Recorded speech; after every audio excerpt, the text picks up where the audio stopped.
اور رسول پرنین سے فرمایا کہ بندے کو رونا نہیں آ رہا اور وہ بندہ رونے والی شکل بنا کر جب اللہ کی بارگاہ میں پیش کرتا ہے، رونا تو آیا نہیں نا، لیکن شکل رونے والی شکل بنا کے جب اللہ کی بارگاہ میں دعا کرتے ہیں، اللہ کو نہیں پتا کہ اس کا دل بھی رو رہا، یہ خان کا شکل بنا رہا ہے، مگر میرے آقا فرماتے ہیں اللہ کو یہ عذاب ہی ایسی پسند آتی ہے کہ وہ بندہ اجمعین فاضلے کرتا ہے، رب کریم اس کے گناہوں کو معاف کر کے پہلے داخل جنت فرماتا ہے۔ یونس علیہ السلام کا دور اور قوم نے گناہوں کی انتہا کر دی، اور یونس علیہ السلام کو اللہ نے فرمایا کہ ان کو بتا دو اب عذاب آنے والا ہے۔ آپ نے قوم کو بتا دیا، قوم کو بتا کر آپ جلدی قوم کو چھوڑ کر کیا عذاب آنے والا ہے۔ قوم نے جب دیکھا نا عذاب آ رہا ہے، پوچھا کہ عذاب کا رنگ اور روپ کیا ہوگا، اس کی کوئی نشانیاں، اس کے کوئی آثار، آپ نے فرمایا ایسے ایسے بادل آئیں گے،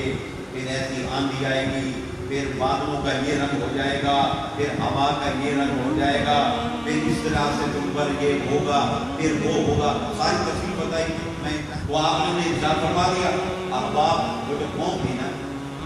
انہوں نے دیکھا کہ ویسے بادل چھا گئے،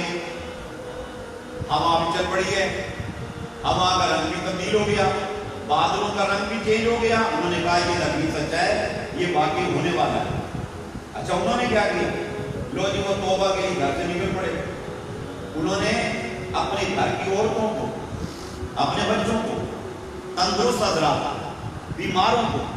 سب کو لے کے وہ باہر نکل پڑے، میدان میں آ گئے۔ اب آپ سے اتنا نہیں کیا، اتنا نہیں کیا، ان کے گھر میں جتنے جانور تھے نا، بڑے جانور چھوٹے جانور، ان کو بھی لے کر باہر آ گئے۔ اب آپ کچھ نہیں کھایا، نہ خود کھایا، نہ بچوں کو کھلایا، نہ جانور کو چارہ ڈالا۔ اب سب نے رونا شروع کر دیا، عورتیں ہیں تو رو رہی ہیں، مرد ہیں تو رو رہے ہیں، بچے ہیں تو رو رہے ہیں، اور پھر کیا کیا؟ بڑے جانوروں سے ان کے بچوں کو دور کر دیا، دور لے گئے۔ اب وہ بڑا جانور اپنی جگہ رو رہا ہے، اس کا بچہ اپنی جگہ رو رہا ہے، ایک آؤ طوفان مچ گیا، ایک شور مچ گیا وہاں پر، اور پھر ان کا رونا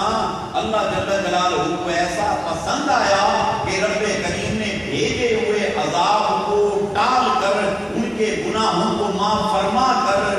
اللہ نے ان کی مغفرت فرما کر سب کو جنت کے پروانے عطا کیا۔